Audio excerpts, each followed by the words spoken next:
always have a certain level of like your own creativity and interpretation that you take from what's written as well. So I think that's the other thing. You could have an imagination that that person doesn't have, and that book will be fucking fantastic to you. Especially with certain writers that are so in depth with depicting small character traits, like Tolkien and like Rowling, and a lot of writers, like when Harry Potter was released, the movie, a lot of the only criticism was, Harry Potter doesn't look how I thought he would look. That's because we've all read the books as young teenagers and young kids, and we all had this own picture of what we thought Harry Potter looked like. Did you read the book before the show? All the books. See, I was of the generation of kids that got the books when they were pressed. So it was like that. But the movie's like way after that? Pretty substantially after that. But the book, the narrative was still getting written and released as books while the movies were catching up. Okay. So it's not like the book series completely finished and then they it was at one stage they kind of merged in release times at a certain point, and they were kind of releasing like a couple years before the movie would come out. So your interpretation of what he looked like, was it very different, or? I think it just mainly that was never little cunt with glasses. Yeah, that was never one of my criticisms. He was just a dirty little boy that was misfortunate. There's only so much they can do. Yeah, there was no real deeply fleshed out character path for Harry in the book. It was kind of just like, this has happened to him in the past, this is now what's happening, and he's going to become a wizard and he doesn't know about it. Yeah, okay. So the critiques people had when the movies originally came out, they only were based on, this doesn't look like how I thought, or this isn't how I thought it was going to be, because so many people built that world in their head of their own pretense, because there was no other material prior to those books coming out. It's not like it was a whole fleshed out universe. Those books created the universe. Yeah. See, I never get caught up in I separate the two, so it's a matter of watching a film adaptation. I'm not seeing the book. Yeah. So, see, if it's just done well and it's different from what I imagine, I'm fine. The only little tripe that I have would be when something is more interesting in the actual written version and somehow they've altered it, like they've changed the events just to put a dynamic on the scene for the film, and it's like, that wasn't as good as the book. So you either got to do better or just stick with on par. See, one gripe I have with critics on movie adaptations is that when they move into the realm of like, all these parts were so good in the comic book, why couldn't you fit them in the film? And you did this scene instead. Yeah, you try it. You try and adapt a black and white storyboarded shot from a comic book over 9 pages into and he hasn't even zipped up the silver screen, you know what I mean? Like, people always say, this part in such and such's origin story was so badass, why didn't they involve that? Well, because it's a fucking movie and shit has to flow. There has to be a beginning, middle and end. You can't just throw some random fucking dream that he had back when he was in the 1950s. It doesn't flow with it. Like, that part when he was a bar fighter was so cool, but Wolverine was... It always comes down to relevance to the actual overall story. How much of it do we need to essentially keep moving, build that flow, and get to that climax, and then... Exactly, a crux. We need to have... So some elements are great because they give you another more of an insight into the character. Yeah. But they're not relevant to the actual overall plot. Yeah, exactly. Well, I had some creepy shit to show you. Yeah, let's do it. We started recording already. They generally have like cool backstories associated with them, being that they're heavily associated with the internet and forums. And as you know, communities on the internet and the internet, that's you motherfuckers that I'm talking about out there that are about to watch this shit. You're all a bunch of fucking savages. So whenever anyone can run with something, you get the creative motherfuckers that will just run with it. So this video kind of jumped around the internet of like the birth of YouTube, when it was quite a young thing, when people weren't really making channels, they hadn't yet really found their foot in content creation. It was just like at this point, it was when YouTube was more of like a place just to say, kind of like E-Bombs World. It was when, you know, I don't know if you remember YouTube when it was really young, but it was like a put locker. It was like E-Bombs World. It was kind of just a place for... Yeah, it was only I think the maximum video probably wasn't even 10 minutes when they first started. I think it might have been 4 or 3. Yeah, I don't even know. So you had to put clips, exactly. basically. So it was just random fuckery from the internet that people just started to like put all in one place. This new place has come out. People weren't making actual content yet. So it's early on in the life of YouTube. So it got uploaded. No other type of description. Just the name blankroomsoup.avi.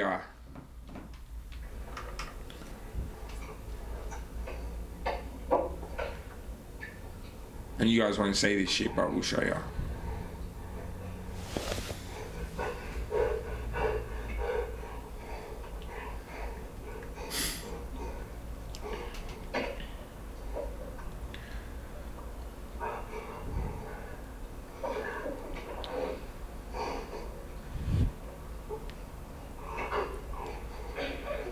Reminds me of Seven. The first fat guy. You know how much fucking noodles I've eaten over my life? Not once. Or twice. I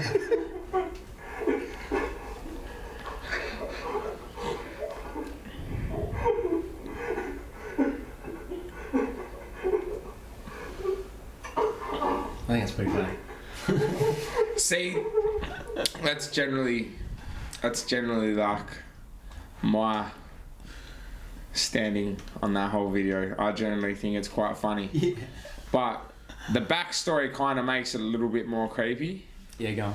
The backstory is that some guy had watched this video like way back in the days of early YouTube, and he was always curious of the origins of the video, like who filmed it, what was the setting, what was the story, like just being interested in random internet archival stuff.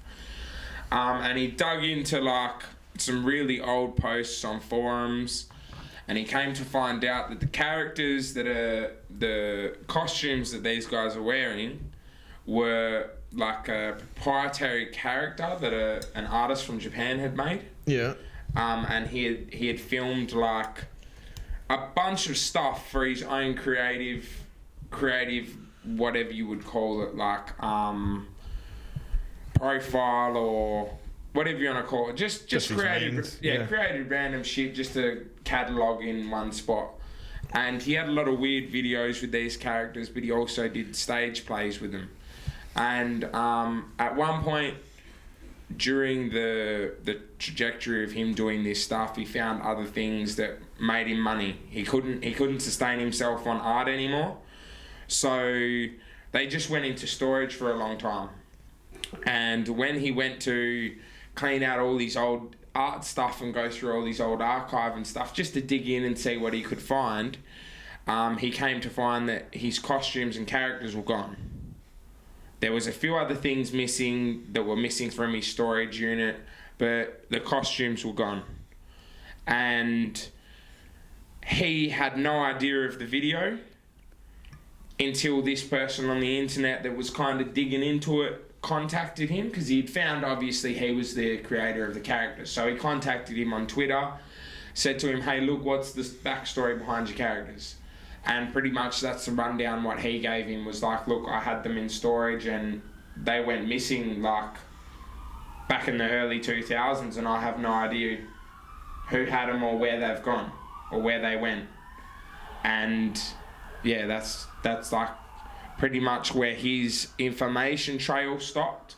Yeah. And since then, it's only taken off as like, there's been many more like net detectives or whatever you want to fucking call them that have chased down the story of it, but that's as far as they got. And apparently the original artist, after being contacted originally, no longer wanted to talk about it after watching Blank Room Soup. After watching his video and seeing it like, he didn't like the mannerisms that the people were doing with his dolls, because usually those costumes were meant to be like happy, like Teletubbies, and he didn't like it, so he pretty much blanked the internet. He was like, no, I don't want anything to do with whatever went on. So that's like generally one of the conspiracy theory creepy... So what are they thinking? They killed the noodle? Well, yeah, generally like the idea is like the noodle dude's captive, and they're just fucking torturing him for their own amusement, type thing. If you don't finish that bowl in 1 minute, we're gonna blow. Yeah, type thing of like gorging him and that type of thing, making him eat foods he doesn't like, just for their own amusement, then to all in all just kill him and dump his body. He gets more scared, like the more they like pet him and prod him, and when the other one comes into the room, he lets out a real little like like, I showed my friend the other day, and his like plan of attack was like snap the spoon and stab him in his bumhole looking eye and fucking be done with it. He's like, well, obviously they're fucking feeding him, so you're not weak, you're getting sustained, you've got some type of food, so it's not like you can't fight back. There could be another 10 of them outside that door. Exactly, that's what I said to him. I said, look, the other guy just swept in on frame. How do you know there's not another... Do you think they still got their helmets on? All of them, yeah. For sure. One of the big... But you would be like, fuck, we've been here for like at least 6 days now. And then you're going to be like, this is fucking hot. And it will be that time when the guy just fucking does the whole knife and he's running out to the corridor. And it's, oh, for fuck. Oh, I just find it funny that, like, generally this is a really, really hyped up video. Like, it's quite up there as far as, like, 4chan and a lot of forums go. Like, it'll make a resurgence again after I talk about it.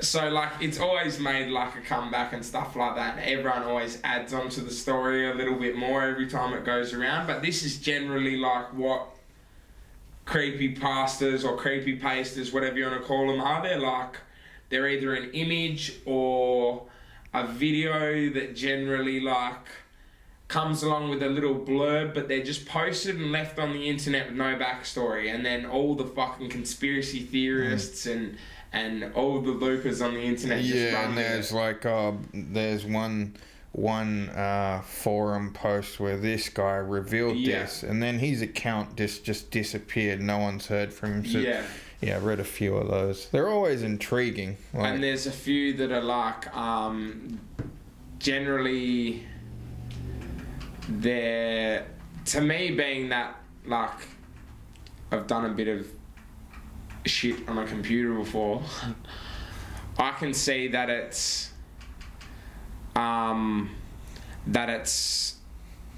it's not actually someone screen capturing their browser. It's like what would you call it? It's like a produced edit. Oh yeah.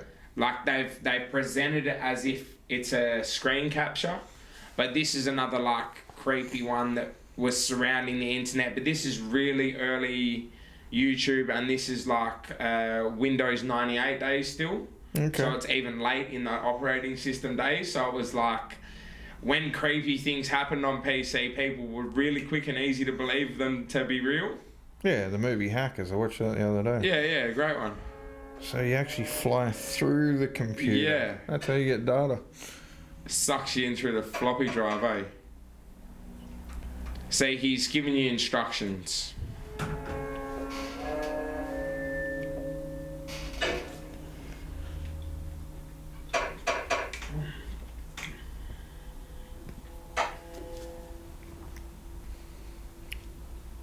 Pretty good start to a movie.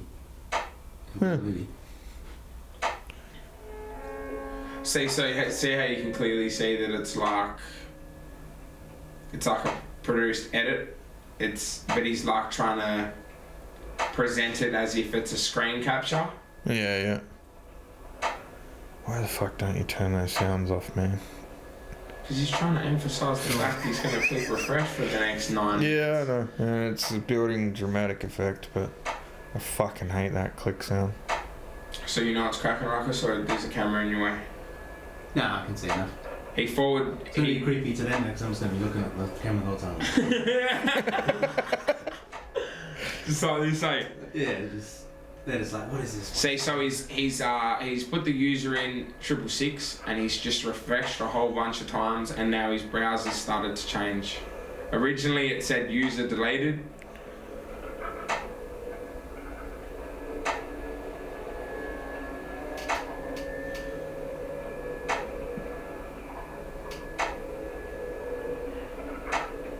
See, if I was watching a video, I wouldn't have the patience to go any further than this. You know what I mean? Like, it's interesting because you've found it, but like, I probably wouldn't have got this far to be able to go. If it was early, there wasn't a hell of a lot of content. So it was back in the day. So your thing is like, well, it's famous enough that enough people have watched this. There's got to be something interesting here, and then when you get into it, you're like, actually, there fucking is something interesting here. Yeah. Generally, it's, I don't know. It's one of those things that it was like, if you think of the time period, and if you think of the time, like Dan said, time period of content, things were really like sparse. So when something like this came about, it just wasn't some dude getting hit in the dick with a football. Like, it was something that kind of stood out, and because it had no backstory, it became, I don't know, something that... Was that the actual YouTube player back in the day? Yeah. Jesus. It's been a while. So if you've seen what happened, he's like, he played the video. Oh shit, sorry. Fucked up your plot points. No, you're alright. He played the fucking video and apparently he can't get out of the browser. Okay. So the internet has trapped him. Yeah, that was the whole crux of the narrative that ran with that afterwards.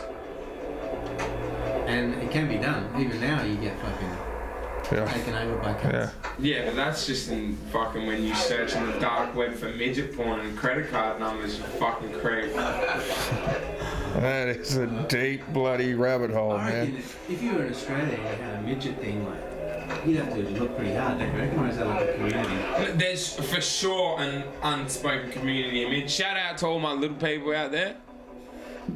You creep the fuck out of me, but I gotta say, shout out, you're scary as all. You're no. I'm not saying you ain't normal. You're hella scary though. Little short arms, super muscly legs. Yeah, like powerful for that. Yeah, man.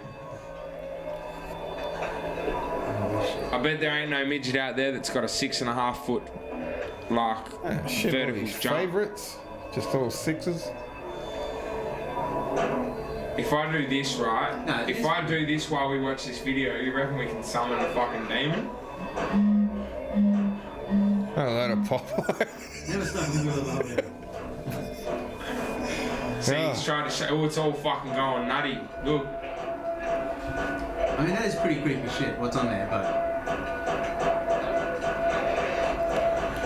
imagine this in VR. you puke. Oh, that would fuck you. Do you remember Into the Void? Yeah. Do you remember the credits, the opening credits? You do. Because I forgot about that for some reason. What, the backwards credits? No credits at the end of the movie at the start? No, it's like, it keeps... it's Robin, yeah. It's Rob. Yeah. For some reason I blanked. Call it the neon throb. Oh, mate.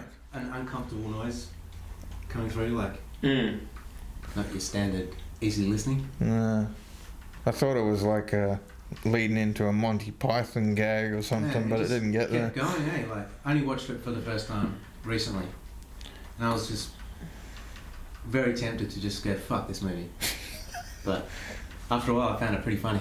It's 2:29. It's pretty intriguing, like when that just keeps going, there's a part of you that's like, what the fuck, where is this going? Yeah, it's one of those movies that I think the only people that like get on message boards and really highly rate that movie. People that are fucked up on drugs. Yeah, like literally, I've not met anyone that wasn't a fucking junkie. That's not like, oh man, have you seen this movie? Like what one? Oh, it's a crazy movie. He smokes DMT and fucking Into the Void. Oh man. 2 hours and 40 minutes. You got to be fucking. Oh fuck. Clean. Is that how long it goes? Legitimately, bro, I got DMT in my bedroom and it don't last for fucking 9 hours like them cunts making out to Zane, and you don't root your sister. He doesn't ever actually get to bang it, does he? Yeah, man. Does he? Oh, doesn't he just flop his cock around in a room a couple times? I can't. Honestly, That was Mario. let's be honest. Into the Void, once the fucking cool lights stop going woo, and it gets into all the roofy shit, and I was like, it just keeps dragging on. Keeps using the same, like. Let's be honest, tropes. it's not a fucking cinematic classic like Blood In, Blood Out. Vato Locos forever. If you ever got 5 hours to spare on a Sunday. 5 hours. Yep. That's, it only that's goes. the first VHS. Bro, you don't. Bro, let's be honest, right? Everyone fucking rants and raves about Boys in the Hood. I'm gonna put it out there from a white man in Australia.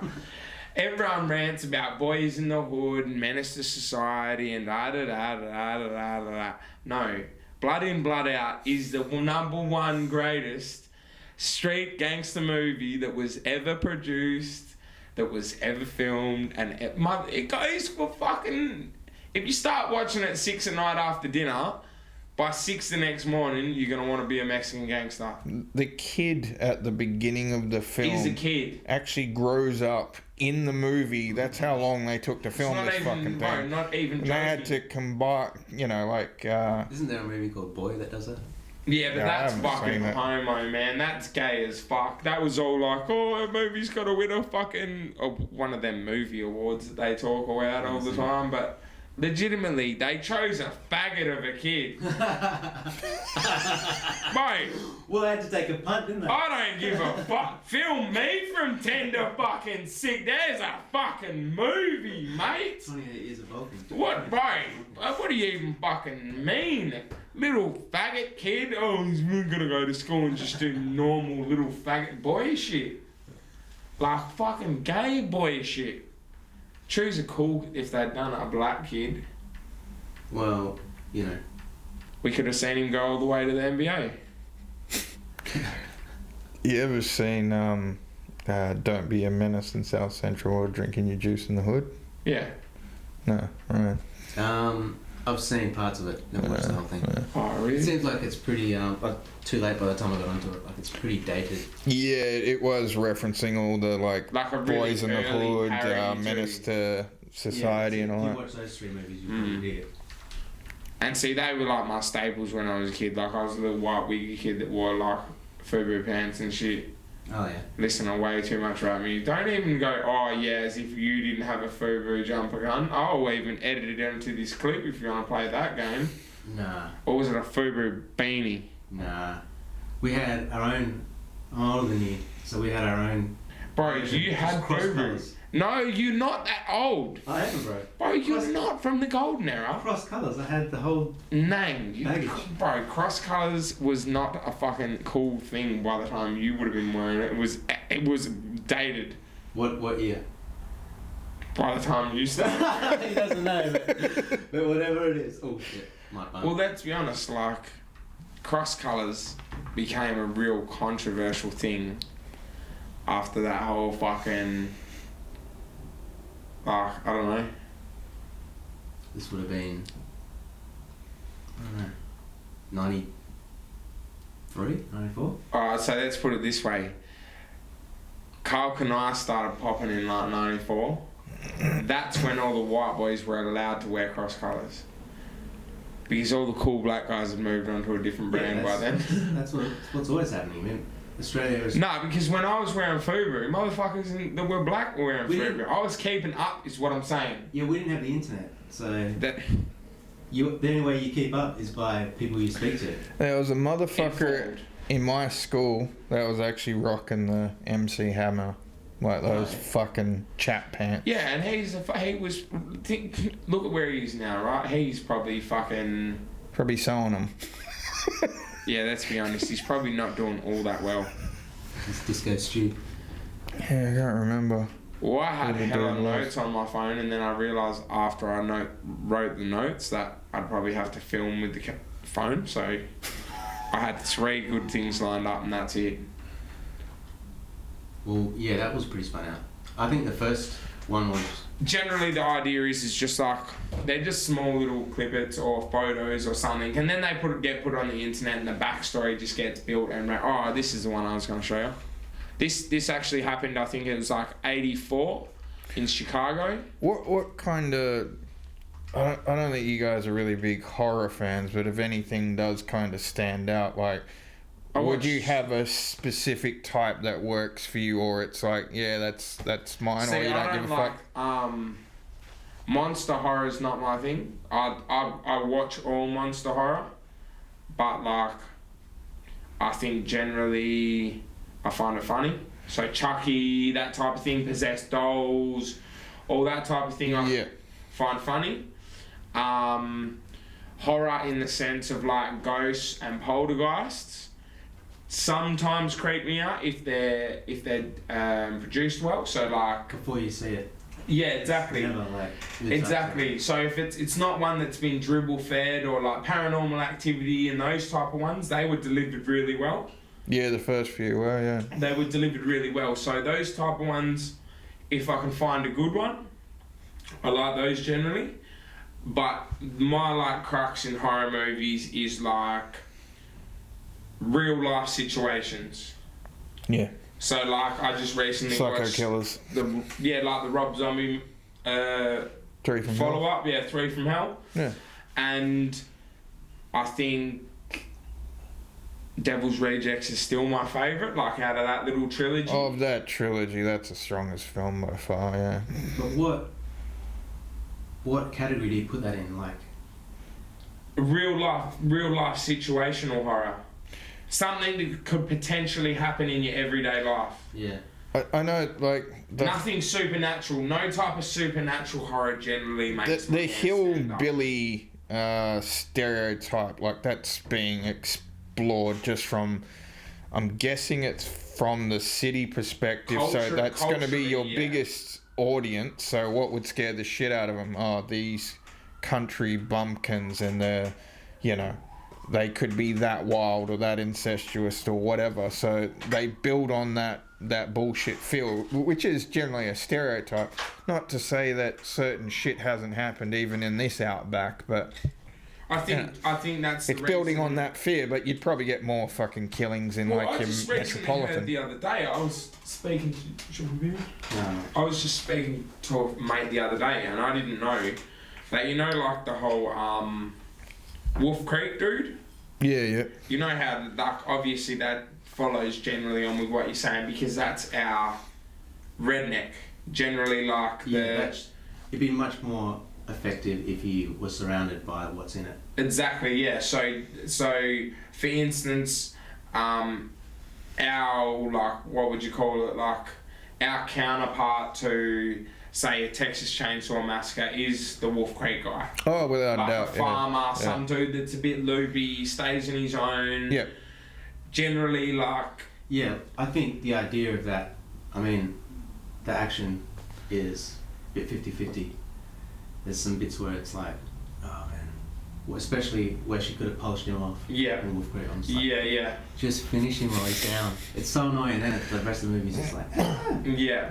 I find that's where good horror is now. It's where I think something like The Conjuring 2 was a good example. Like that guy knows about horror. He's from Saw days Is that and all. Roth? James Wan. Okay, yeah. Eli Roth's a killer horror director, man. I love him. Yeah, he's more into the gore porn. Yeah, like, but he's more into, like, slashers. yeah, and like Hostel that, and shit like that. But one would know that, okay, this has all been done. Where are the actual trappings? Like, what is the expected move in these spots? And like, for me, there were certain points that it's like, I'm looking for where the stereotypical jump will be. Yeah. And he's just, no. And he keeps moving, and it's like, that's where you build suspense. That's how you actually create something. Yeah. But we're too used to... Are you talking about the case of, like, say, walking down a hallway and you know that generally something would pop out that door, but he doesn't? He just progresses the suspense until it... Yeah, the long form will be Kubrick's The Shining, when the kid's riding that fucking bike. Push bike, yeah. Just keep him going. Yeah. That scene goes for quite a bit, and he's slowly building it just by the sound of the carpet and the wheels and all that shit keeps going. Whereas a quick fix is just the normal, oh, it's a dark hallway, I'm peering in, and then bang that. Yeah. And we're too common these days where there's that sense of, let's just go for the quick fix rather than the slow build. To get a jump out of it, rather than building. But you need to be a master filmmaker to actually do that suspense, right? Yeah. You got to be able to entertain someone for that period instead of just, fuck, what's going on, man? Mm. But sorry, what were you gonna say? No, you're right. For instance, what I was saying about the whole Wolf Creek dude is, I heard the other day that, like, he obviously got typecast in that particular role as that guy. Yeah. And generally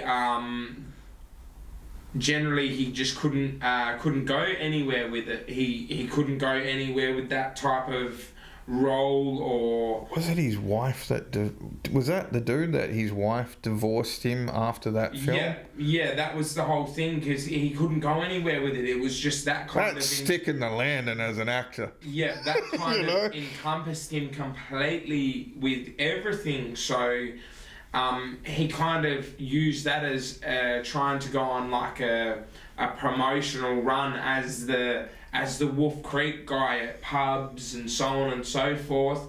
He got charged for an assault, I think. Like, don't quote me on that, but he went loopy. He turned into his character from, like, not to the extent of... They reckon capturing backpackers. It's pretty hard. Like, if you're doing... There's terminologies for each acting style, and like, I think it's the method actors that get right into it, and like Daniel Day-Lewis, like, I'm in character this whole time, and he's texting someone in Abraham Lincoln's... Texting as Abraham Lincoln. But there's that element where they reckon after it, they've cut and it's all done and dusted, that it's hard to lose certain tropes and like that, the characteristics. See, I find that to not pertain to him, because he was just a normal dude that everyone down the pub said to him, like, fucking, go do this film call. Like, they're looking for someone that looks pretty much like you. He had no previous wish or wanting to be an actor. He kind of fell into that role. Really? Yeah, he's not like a regular actor. I don't know him. That role's like... Which movie are we talking about here? Wolf Creek. You know, Mick? Yeah, he's pretty famous, right? After that.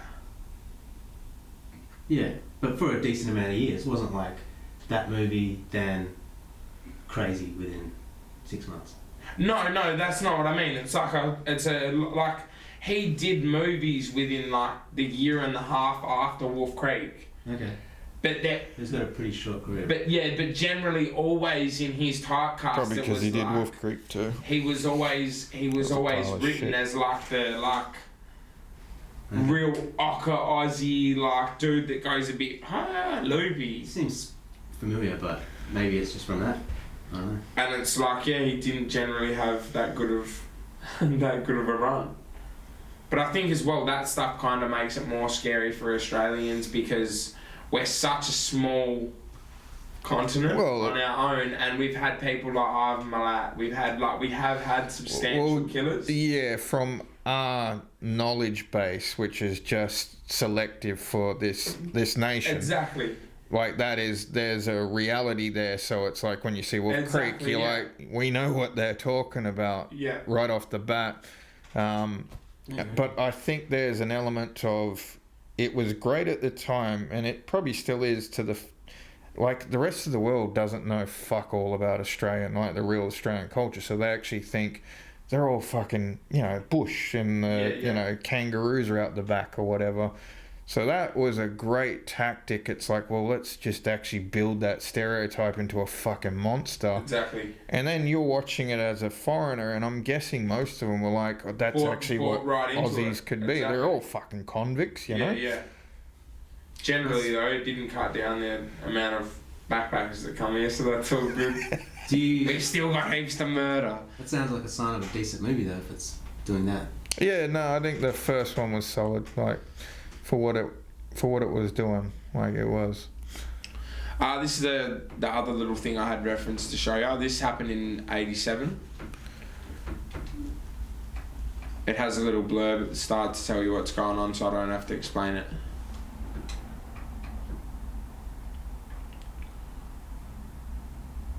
But it's the Max Headroom hack. For anyone watching, we're not just going to sit here for the next 3 minutes while these guys read it, and I'm not just going to talk because I've got to take the reins of this motherfucking ship. I'm your captain now. Yeah, well, I'm good, man. Hit it. Good Danskis? Yeah, I'm just in a trance. I read it 3 minutes ago. I'm having an epileptic fit. Oh, crap. Yeah, always the dodgy things, like, they gotta build to the experience. Yeah. There's the equipment used and the quality of what it looks like. It's always out of a potato. It's just like, you can hardly see what it is, and you've got to like. Do you mean like the quality of the actual video itself? Usually. Or? Yeah. Bro, this is from 87. Give him a break. No, I'm saying. I haven't seen it yet, so maybe it's decent, but like... What, you didn't like the yellow Well, right? I gotta admit, man, like every time there's Star Wars era. Yeah, like... They do that was just build up text. It's like, okay, it's almost like, well, the videos, it's okay. There's not enough there. We got to give them that. See, ultimately, right, I could have just started it at like a minute in and just quickly gone like, alright, 87, TV show, was watching Doctor Who, they got hacked, it's funny, let's watch this. Yeah. But instead, it was cool to watch you two go, Huh? Yeah. Fucking what? like, dead air seems funny to me. Like, I want to be a radio producer and just not say nothing. Fucking Doctor Who. What is this? Doctor Who. Didn't you read the blurb?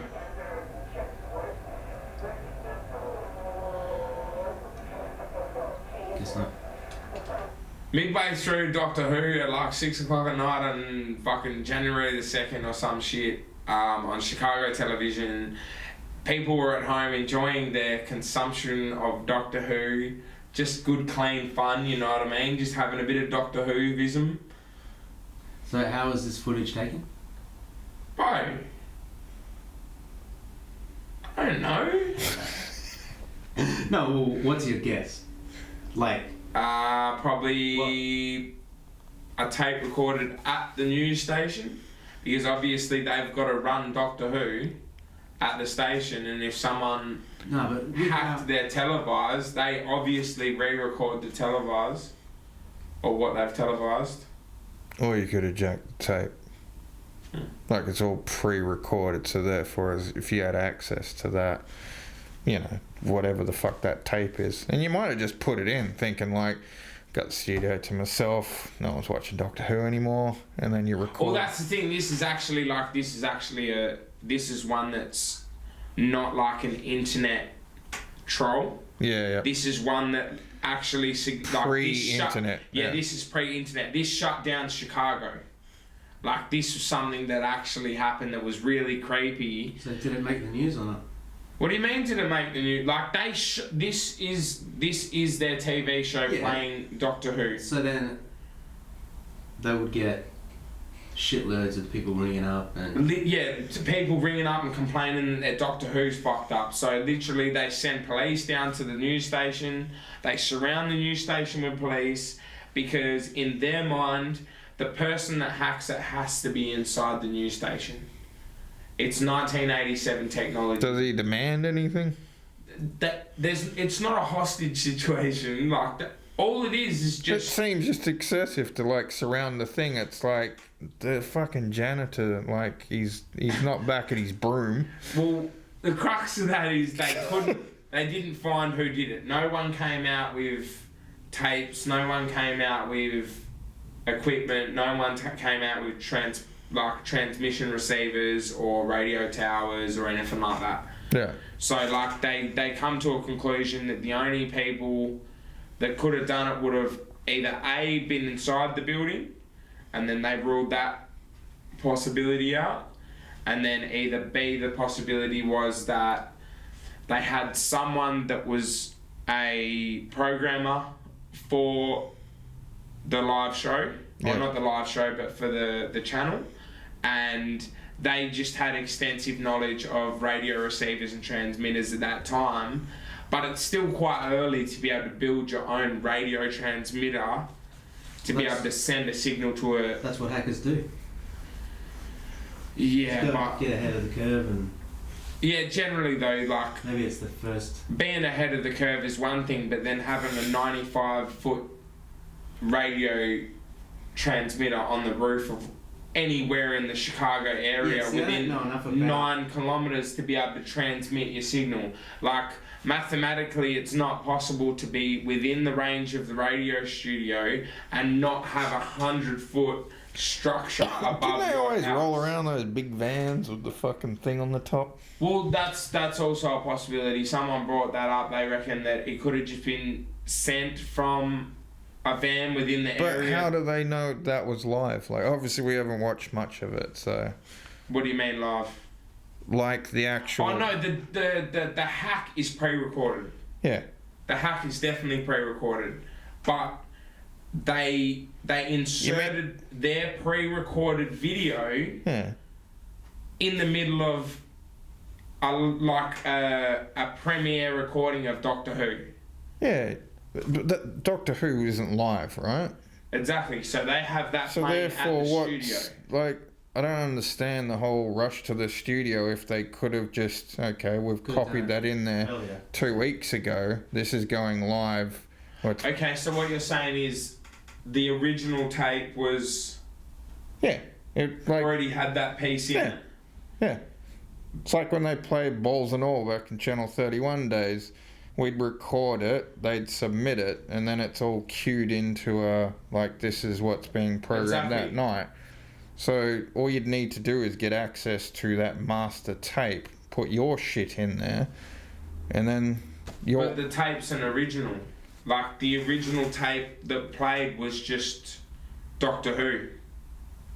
Yeah, okay. I think I'm getting lost here. So, like, they've reviewed everything that went on, and Doctor Who was still playing on their screens at the station. Oh, okay. The hack was transmitted to homes. So it overrid the signal, but it wasn't coming from the station. It wasn't coming from the station. Okay. The hack was inserted over top of the original televised Doctor Who. Yeah. So that kind of, I don't know, that's... It wasn't... I get you now. Because all I was thinking is they pre-record. Yeah, exactly. Yeah, okay. I know what you mean. That makes sense. Yeah, you just edit your little bit in there, pre-record it, get your tape in there. It's an easy hack. Yeah. But you don't know exactly when it's from, right? What do you mean? Like, when did this happen? 11th, 22, 87. Yeah, but that's just someone just could have easily just put that on there. See, no, bro. Literally, that's the date that it happened. Like, if you Google it. Okay. Max Headroom. Oh, I believe you. And it's like 87. Chicago newspapers reported on it. It's in the news. The Chicago Times reported on it. Like the Freakers magazine, New York. Let's watch it again. Freakers I magazine. didn't even New York. see enough. Yeah, we'll watch it all and then we'll talk it. So Doctor Who's playing. And at the time, Max Headroom was like a big thing. Yeah, it used to be big here as well.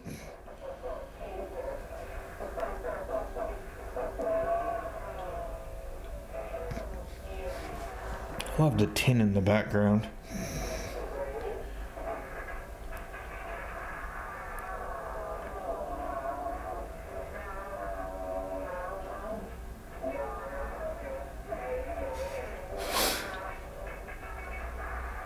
He mentions a bunch of Coke and Pepsi references.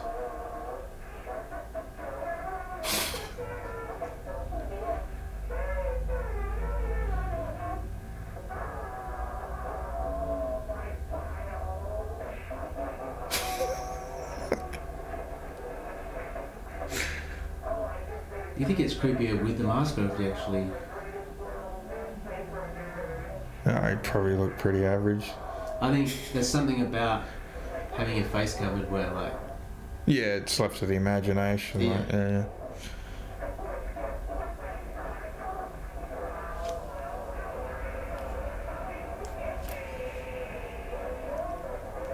What in the shit?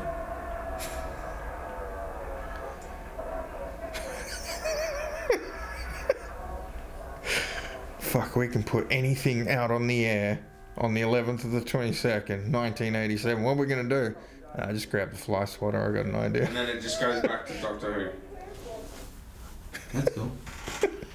And so that's been an internet meme and an internet creepypasta, whatever, for a long time. In the last 2 years, some dude has come up on Reddit and he's re-reviewed that and he said that he knew who did it. He used to hang around a group of hackers back in the 80s in Chicago and they were his group of friends. He was a little bit younger than them though, so like they were a little bit older. They used to hang out at like a pizza restaurant, talk all that nerdy shit and so on and so forth. And pretty much the climax to it all is those guys went back and forth. They spoke about it for a long time. Where's your toilet? Just go in there, go left and then left again. It's that window there, like the room where that window is. See, if you were Jim, you would have asked to take the mic with you. So yeah, pretty much they internet detectived it, and this guy said he knew who did it. There was a group of like hackers and freakers in the 80s, and pretty much the older brother came out and recently admitted to being the group. They organised it and did it, if I'm not mistaken. So like they eventually, like only just recently over the last few years of Reddit and the internet. What's their, like, did they give a reason or like the purpose of it? Just to say... Just because they were like young hackers and they just wanted to see if they could do it. Because where are all the people that had access to recording stuff and it didn't make anywhere, TV, before YouTube? Exactly, yeah. So yeah, pretty cool.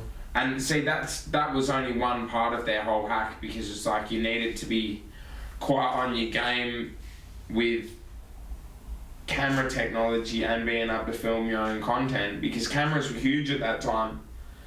Like handy cams, I don't think came to be like a real staple for everyone until the 90s, eh? Yeah. Yeah. But they weren't a massive thing in the 80s. It was like a one family had the handy cam and you shared it around the whole family. Like, just around 90, I reckon. Yeah, you know what I mean? So to have your own camera equipment in the late 80s to be able to film that, you were already ahead of the curve. But then also to have the capabilities to transmit your video and radio signal to something like 1,900 to 2,000 homes within the small radius of the Chicago district. Now the closest you get to that is, fuck, I'm right in the pussy. Yeah, exactly. Now you just gotta find it. Fucking some dickhead on the news and go up and stand next to him. But I don't know, I think that was like a cool before the internet type like heyday of hacks. Like Halloween. What I told Ryan when you were doing a shit.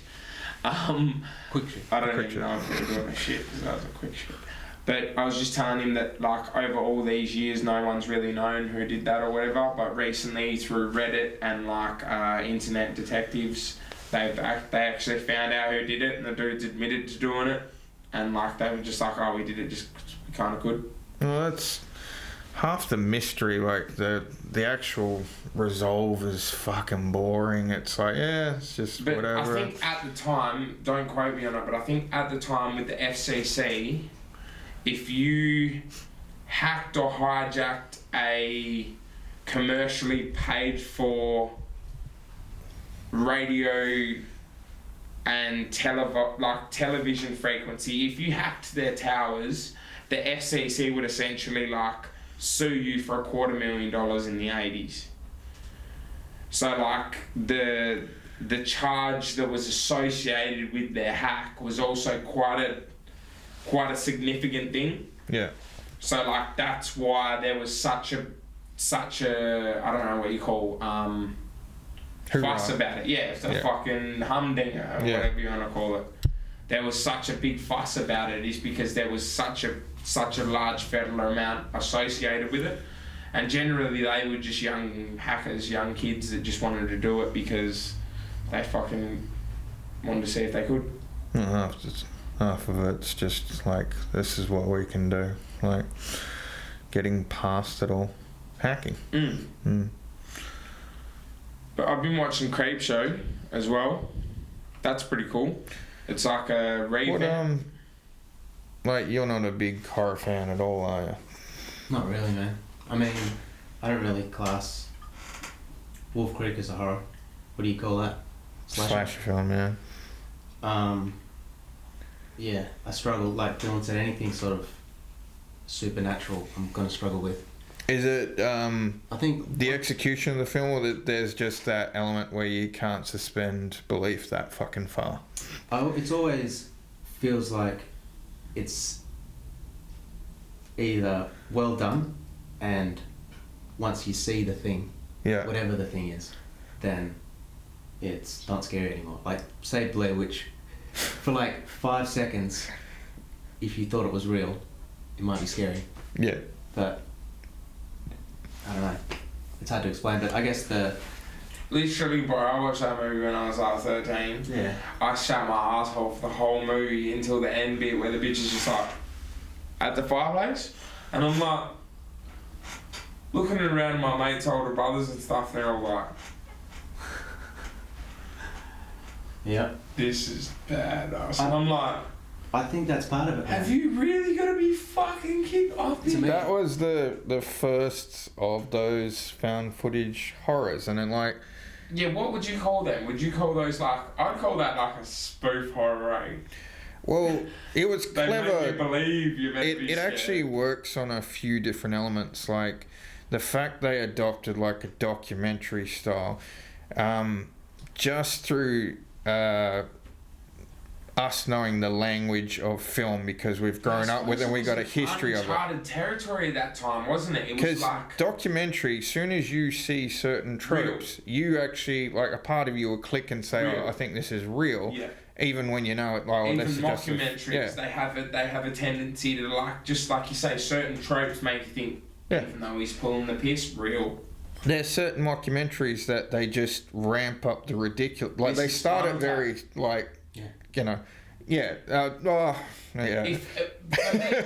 right, as a person that had never seen the real band Spinal Tap, for the first 15 to 20 minutes of This Is Spinal Tap, I thought that was fucking Spinal Tap. Like, but they kind of ramp up really quick with the stupidity. So yeah, like the blend of that with a horror setting, and it's a narrative and all that. One, it was one of the cheapest. I gotta drive, man. One of the cheapest budget to actual box office, I think, might be ever. Like, it's up there. like how much it cost to make and then how much it actually made in profit, like the fucking margin. The ratio, quite a low budget, whereas it was the margin to the box office was ridiculous, And also it just kicked off that craze. What numbers is that? What numbers did they make in the box office, do you know? Like, as far as Blair Witch? I wouldn't even know where to guess. I'm pretty sure it got pretty big, especially considering like the size of the budget. Yeah, the budget is like, what, $1.2 million or something like that? I don't think it was even Not even that, 800 grand, 900 grand. I don't know. I don't even think it was that. I think it was fucking low. Like, nah, I won't throw out figures because I'm going to be way off. What would you... Sorry, what were you going to say? Once you see those spoof movies where they bring it up, you can't ever watch it again. Like, well, they're running the nose. At 12, when I seen the bitch and that was the end, I can never... That.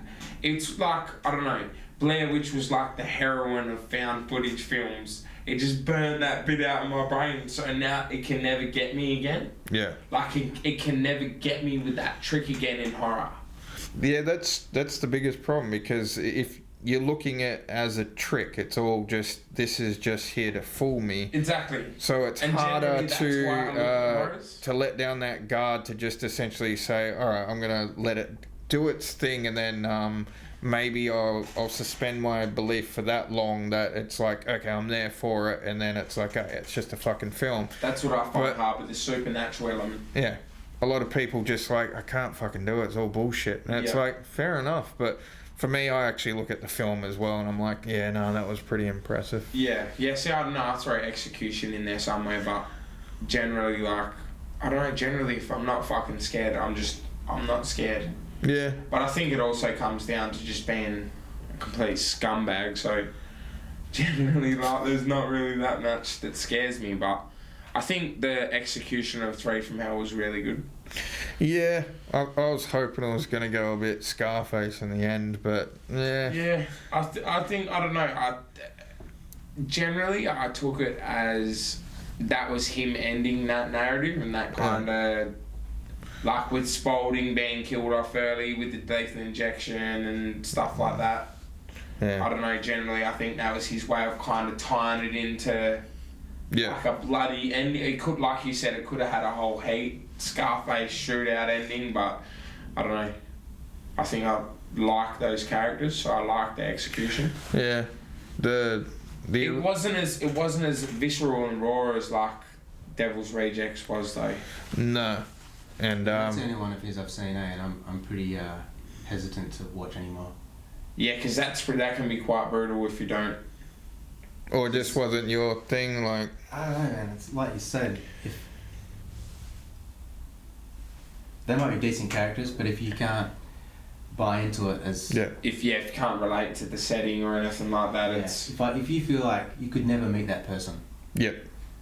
The effect is completely different. See, we got American family members, so we meet them motherfuckers like once every 5 years, bro. Yeah, you guys, I don't know if it's his side or if it's your side, but yeah. What do you fucking mean my side? I'm a Harwood, my brother. There's only one left of me as far as I'm concerned. Oh, really? That's it? They're Joneses, right? Yeah, you gotta keep up. Yeah, you fucking nugget. Gotta keep up. Bro, I'm gonna be a hyphenated... One of a kind. Yeah, I'm gonna be Dylan hyphenate King soon. What?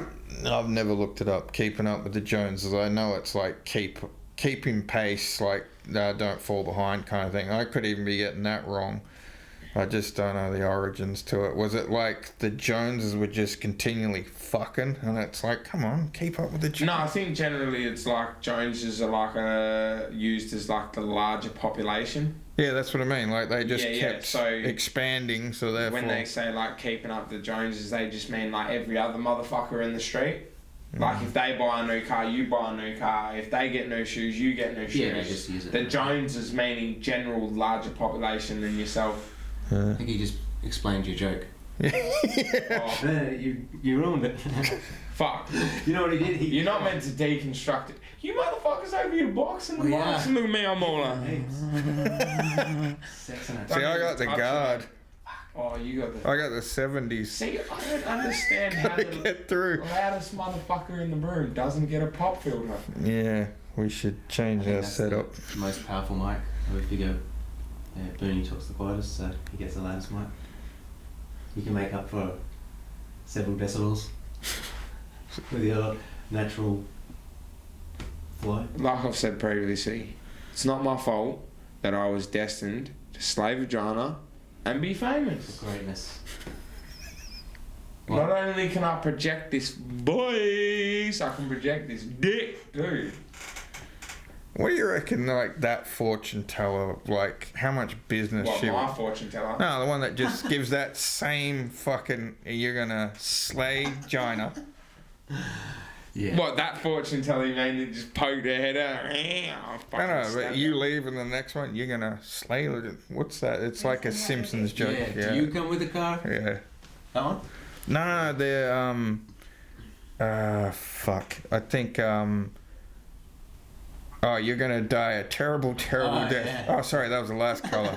I'm getting something. Favourite horror You're movie? gonna die a terrible, terrible. Just hates me. Favourite horror movie? She's never been laid. Favourite horror? Are we talking for Halloween or for just in general? Let's be honest, Halloween's not a scary holiday. No.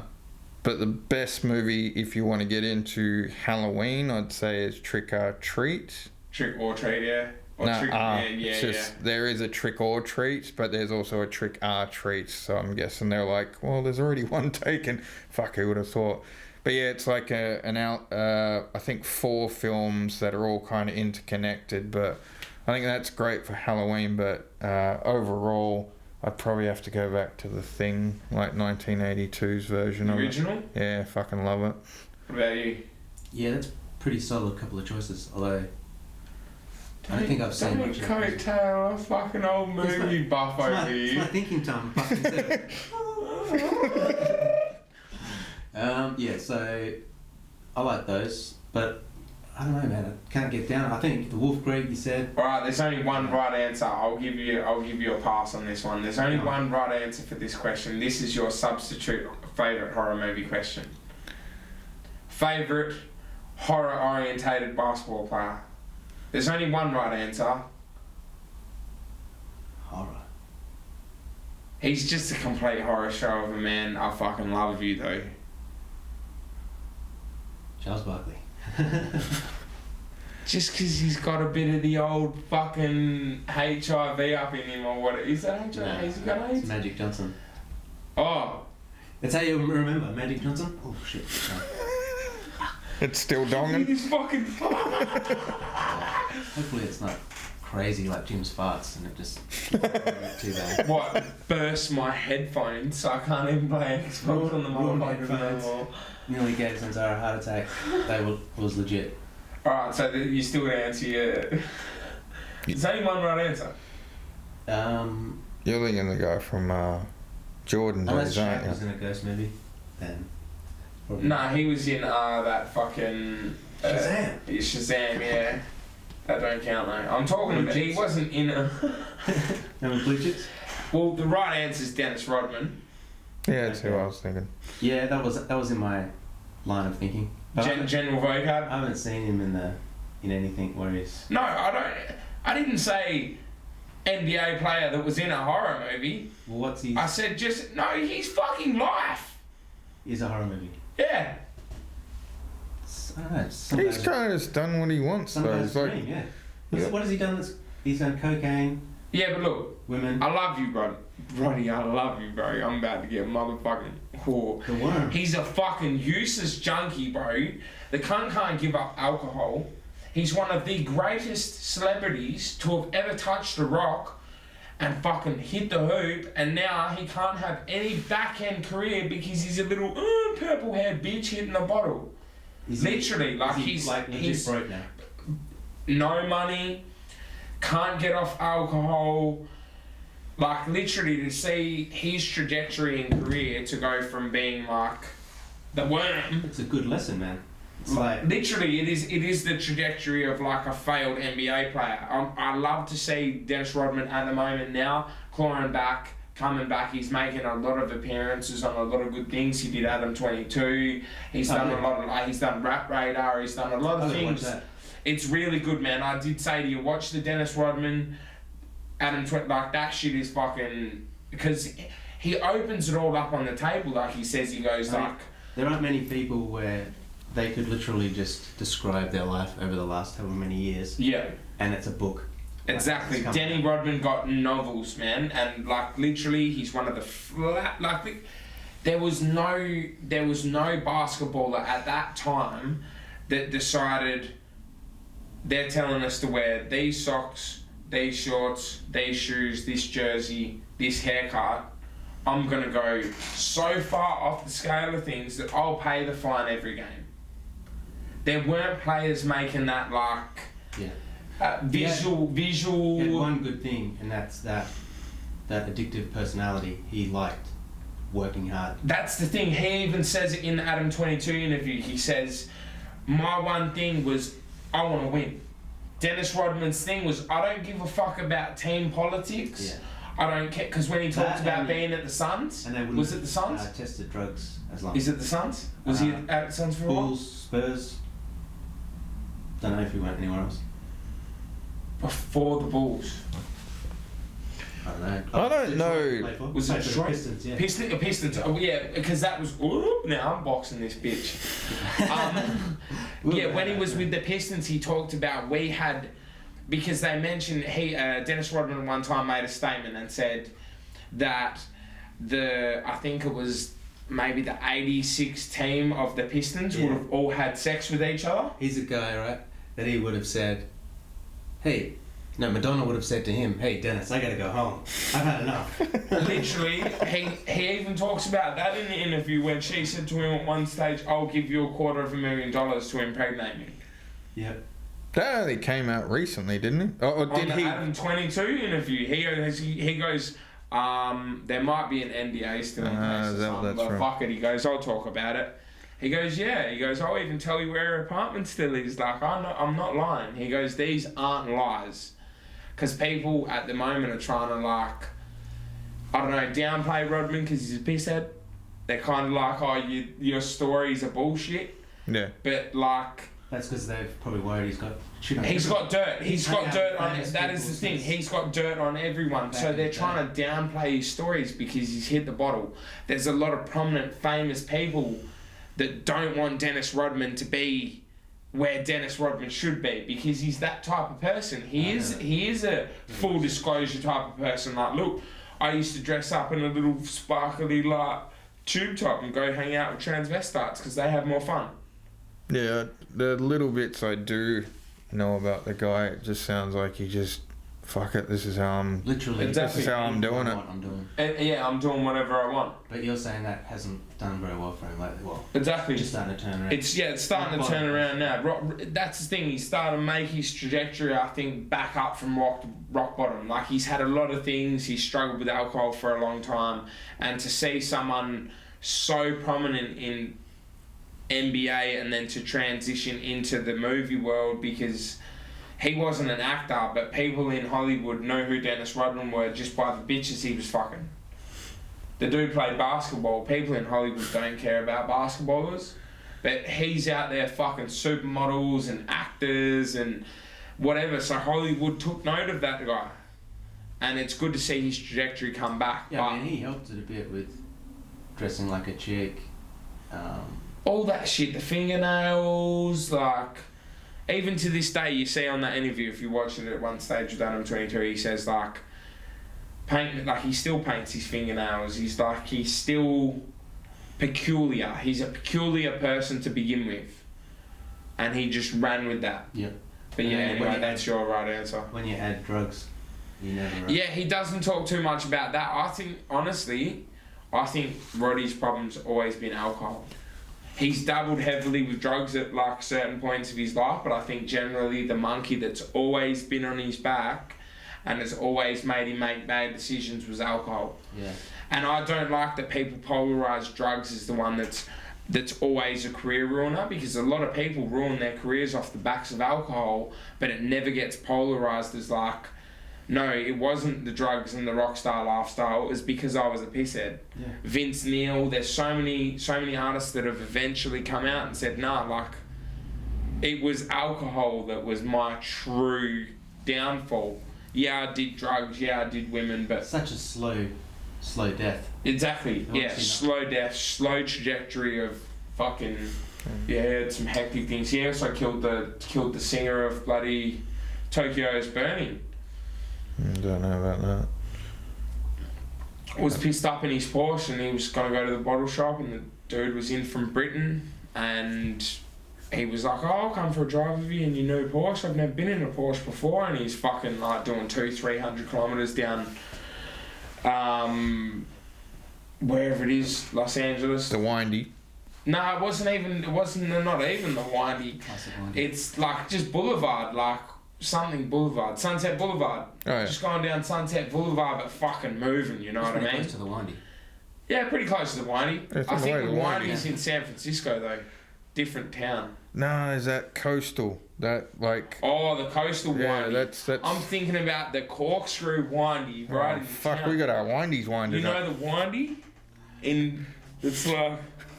No. You don't know the San Francisco windy? They usually get lots of jumps, right? Nah. And have some good. Nah. Huh? It's like down a hill. There's like a road here and have you motherfuckers never played a video game in your life? Yeah, I have. I've played a few. You ever played like Tony Hawk's or like Yeah, for sure. the skateboarding ones? Yeah. Where was the windy in Tony Hawk's? San Francisco. Oh, and you know Midtown Madness? Yeah. You know Midtown Madness. This is a banger. This will get you. You know Midtown Madness? Are you talking about that fucking... That's a ridiculous windy. No. That's for push bikes.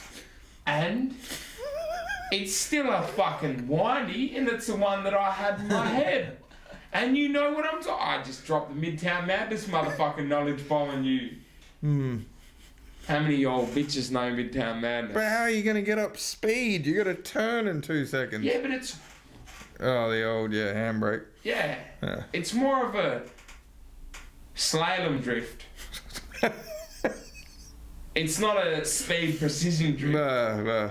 It's more of a brake, get round Back the corner. up. Oh, fuck, I'm scraping Yeah. the front fender. If anything, you get like 6 or 7 solid power skids down it, or brakies, and then you've got to turn the corner. Do another brakie, turn the corner. Almost got up to second. So what's some motherfucking Halloween-y stuff? Do you guys have any Halloween-y stuff? You know what I was thinking was, I don't get into it at all, but it'd be the perfect time if you were going to B&E on someone. Oh, and bro, literally, I said to my mate, it's funny you even bring that up. Bro, that's ridiculous. Oh, ridiculous. I mean, everyone's out walking the streets, everyone's disguised, and everyone's knocking on doors and looking through windows to see if there's people home. Yeah. Yeah, but how much fucking candy do you need? Yeah, but generally, to do a successful B&E, you don't generally... Not that I've ever done it, because I used to be a fat motherfucker that ain't creeping in shit, right? So this ain't no incrimination. I've just heard that people that do B&Es generally do this. Alright, so it's counterproductive to B&E a house with someone in it. Yeah, exactly. On Halloween, though, you can generally 100% know that there's at least one person at home giving candy at the door. Yeah, but they're the houses you skip, or whatever. You're just like... Let's be honest, right? Let's do this into a mathematical equation, right? Yeah. As far as economics go. Alright. It's only poor motherfuckers out there dressed up in some hoorah trying to get free candy. Yeah. A rich motherfucker ain't leaving the house to go get free candy. That's a good point. But that doesn't mean if that festive... But what if You'll they got still- kids? You'll still... Fuck the kids, you rich. You let them go out on their own. Nah.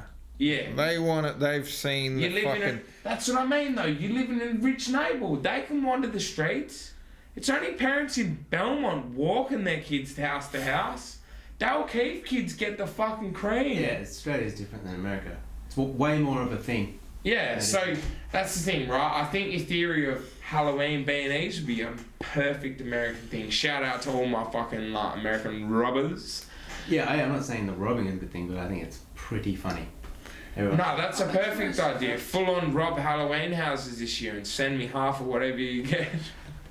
You know... I don't want iPhones though. I've heard it a few times, things Halloween is coming up. Certain people are just like, oh, yeah, I don't get it. That's not Australian. And for me, it's just not like, American either. You fucking yeah, it goes right back. You dumb bitch. Fucking Celtic Yeah, days. yeah. But it's like, why does nationalism have to come into candy? It's Yeah, like, shit. I understand it's What a does that have to do commercial. with kids having It's fun? a commercial celebration to a certain extent. But then where do you stop there? So you're going to stop wearing the fashion you wear because most of that's just American drop-offs? Yeah, definitely. Are we going to ditch 911 because kids actually ring that rather than Yeah. 000 Is these it our fault days? because there's such cultural influence in the world of media and information that you're just going to stop stuff? Oh, just back to the B&E thing. I got perfect B&E shoes on. Look at that. You don't even have soles, lad. You're just walking on fucking theft. Theft. Don't step in any mud. What do you mean? They'll be able to track you with those shoes. You're the only guy in WA that's got them. No, I'm not. No. I'm still One of 500. I'm still definitely 100% on that Sendlink motherfucking payroll. If you want to see me wearing the 1 of 100s and that, drop that donation and that motherfucking like, because boy, need to get paid. It's either this or back to selling drugs. Alright? So let's make this a success. We're keeping that bit in there, by the way. Imagine that was the dating video. It's either this or back. Well, that's pretty much what I put on my girlfriend, and I'm still with her. So fuck you, it works, bitch. What you mean? It's either me and you work, or it's back to trapping, babe. Like, Yeah, well, you know. I ain't never trapped in my life. That was just what people do when they do that stuff. Purely for the benefit of humour. Yeah. It's just for the It's all satire. yeah, for the purpose of a conversation. And what do you call it? Public narration. I would say it. I was thinking public cremation, and my brain's going, not the right word. Urination. Not the right word. Pretty sure Jim's been done twice for that. Yep. Yeah, where What is happens when you get free? You get a free one, some shit? You get Surely. You don't get booked, you just get like... Safe! on your third pissing in public, they just take your card out and stamp it on there. Like, No, they're just like, hey, g'day Jimbo, there you go. 4 more, you get a free haircut, Timbo.